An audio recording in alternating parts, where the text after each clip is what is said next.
کہ جس جگہ آدم کو سزا دینے کے لیے بھیجا گیا تھا وہاں تم ذہنی سکون تلاش کر رہے ہو۔ یہ پوسٹ کسی نے بھیجی، اس کا مضمون کیسا ہے؟ دیکھیں، یہ بنانے والے میں بارہا عرض کرتا ہوں یہ جاہل قسم کے لوگ ہوتے ہیں، اور ہم بھی ایسی پوسٹوں سے اپنے فکر اور سوچ کے زاویے متعین کر رہے ہوتے ہیں۔ مجھے افسوس یہ ہے، ایک آ گئی پوسٹ دل پہ اثر کر دیا، کیا بات کہی ہے، وہ ہمیں بھی فارورڈ کر دیں گے نا، مفتی صاحب دیکھیں یہ مضمون کتنا اچھا ہے۔ ارے بھائی وہ خلاف شرع مضمون ہے۔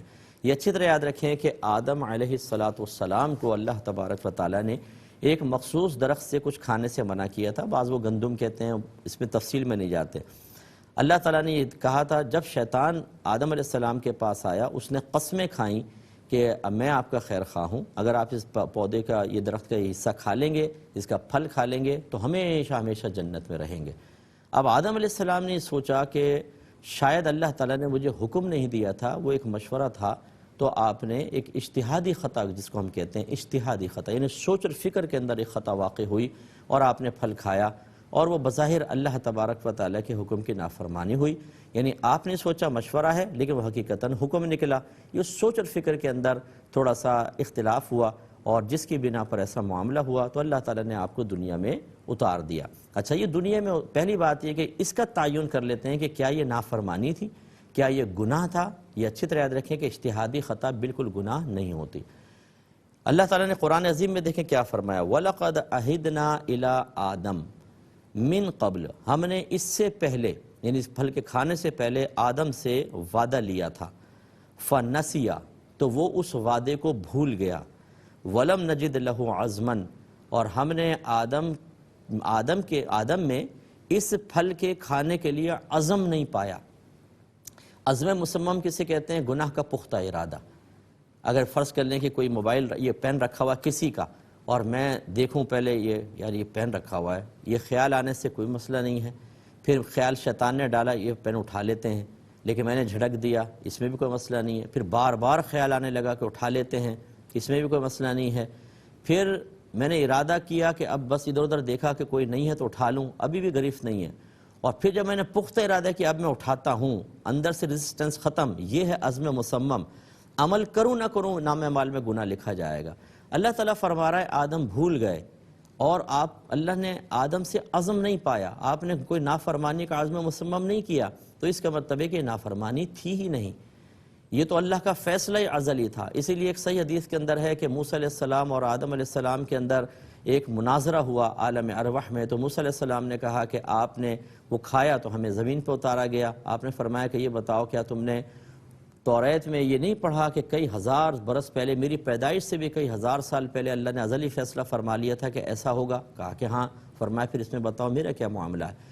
اصل چیز کیا ہے کہ اللہ کا فیصلہ ازلی تھا۔ میں آپ سے پوچھتا ہوں کہ اللہ کا یہ ازلی ارادہ نہیں تھا کہ دنیا میں انسان جائے، انبیاء علیہ السلام تشریف لائیں گے کم و بیش 1,24,000، پھر سب کا معاملات ہوں گے، پھر اللہ تعالیٰ سب کو وفات دے گا، سب جمع ہوں گے، یس یا نو؟ یس۔ تو پھر اس کے لیے کوئی نہ کوئی وسیلہ تو بننا تھا۔ آدم علیہ السلام جنت میں رہتے تو یہ نسلیں کیسے بڑھتیں؟ تو گویا کہ یہ اللہ کا ارادہ ازلی تھا جس کو اللہ تعالیٰ نے کہا فرمایا۔ آدم علیہ السلام توجہ نہ کر سکے، آپ بھول گئے، اور آپ کو پتہ ہے کہ بھول کی نسبت اللہ کی طرف کرتے ہیں، بندے کی طرف نہیں کرتے ہیں۔ جیسے کہ ایک صحابی کے بارے میں پوچھا گیا کہ کسی نے بھولے سے حالت روزہ میں کھا پی لیا، تو نبی کریم صلی اللہ علیہ وسلم نے ارشاد فرمایا کہ اس سے کہو کہ اپنا روزہ پورا کرے، اس لیے کہ اسے اللہ نے کھلایا پلایا۔ تو جب انسان بھول جاتا ہے تو اس کی نسبت نبی کریم صلی اللہ علیہ وسلم نے یہی فرمائی کہ اس کو نہ کہو کہ اس نے کھایا پیا، بلکہ اس کو تو اللہ نے کھلایا پلایا ہے۔ اسی طرح وہ آدم علیہ السلام نے نہیں کیا تو اللہ نے کروایا ہے، اور وہ اللہ تبارک و تعالیٰ جب کوئی فیصلہ کرتا ہے، یہ بھی نقطہ یاد رکھیے گا، گناہ کیا ہے، ثواب کیا ہے۔ ہم اللہ تعالیٰ کے یا رسول کے حکم کی فرما برداری کرتے ہیں تو ثواب، نافرمانی کرتے ہیں تو گناہ۔ یہ ہمیشہ یاد رکھیں کہ گناہ حکم عدولی کے اندر ہوتا ہے۔ اب میں آپ سے پوچھتا ہوں کہ اللہ تبارک و تعالیٰ پہ کوئی حاکم ہے جو اس کو حکم دے گا؟ نہیں۔ اسی لیے اللہ کا ہر فیصلہ درست ہے، وہ جو کرتا ہے وہ صحیح کرتا ہے۔ وہ آپ کی میری طرف بعض چیزیں گناہ کے طور پر منسوب ہو سکتے ہیں، اللہ تعالیٰ کے لیے کوئی گرفت نہیں ہے۔ اللہ تعالیٰ نے آدم علیہ السلام کے بچوں کا آپس میں نکاح جائز قرار دیا۔ بی بی حوا رضی اللہ تعالیٰ عنہ حاملہ ہوتی ہیں، ٹوئن بچے ہوتے تھے، پھر دوبارہ حاملہ ہوتی ہیں ٹوئن، ایک لڑکا ایک لڑکی۔ پہلے جو 7 پیدا ہوتے وہ آپس میں بہن بھائی، اور جو بعد میں پیدا ہوتے وہ پہلے والوں کے لیے اجنبی ہوتے تھے، لہٰذا پہلے لڑکے کا دوسری لڑکی سے اور پہلے لڑکی کا دوسرے لڑکے سے نکاح ہوتا تھا۔ ہماری شریعت میں دیکھ لیں، ایک کتنے بچے پیدا ہو جائیں سب آپس میں بہن بھائی ہیں، ان کا نکاح کرنا حرام ہے۔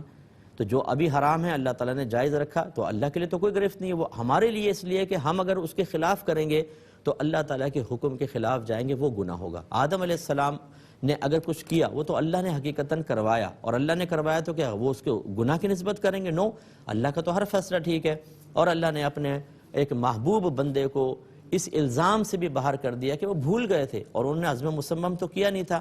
کس چیز کے بارے میں آپ کہہ رہے ہیں کہ آدم علیہ السلام نے نافرمانی کی؟ وہ تو بھول گئے تھے، اور بھول کی نسبت تو اللہ کی طرف ہی کی جاتی ہے پھر، یعنی بھول کی وجہ سے جو فعل ہوتا ہے اس فعل کی نسبت اللہ کی طرف کرنا سنت رسول ہے۔ اس کا مطلب یہ ہوا، اچھا یہ ہر فعل کے بارے میں نہیں ہوگا کہ اگر کسی نے بھولے سے کسی کو چوری کر لی تو جی اللہ تعالیٰ نے چوری کروائی، معاذ اللہ ایسا نہیں ہے، لیکن جو نفوس قدسیہ ہوتے ہیں یا جس سے روزے وغیرہ کے مسائل ہوتے ہیں اس میں اللہ کی طرف فعل کی نسبت کر سکتے ہیں۔ تو خلاصہ کلام یہ ہے کہ یہ کہنا کہ اللہ تعالیٰ نے آدم علیہ السلام کو سزا دی تھی، یہ بے ادبی کا جملہ ہے۔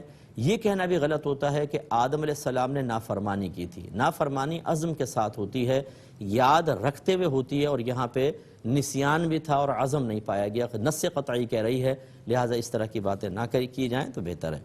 ایک یہ بھائی نے پوچھا کہ کوئی مسلم سنار کسی غیر مسلم مرد کو سونے کی انگوٹھی بنا کر دے اور اس کو سیل کرے، یہ شرعاً جائز ہے کہ نہیں ہے؟ بالکل جائز ہے، اس میں کوئی حرج نہیں ہے، بلکہ مسلمان کو بھی بیچ سکتا ہے اگر دیکھا جائے تو۔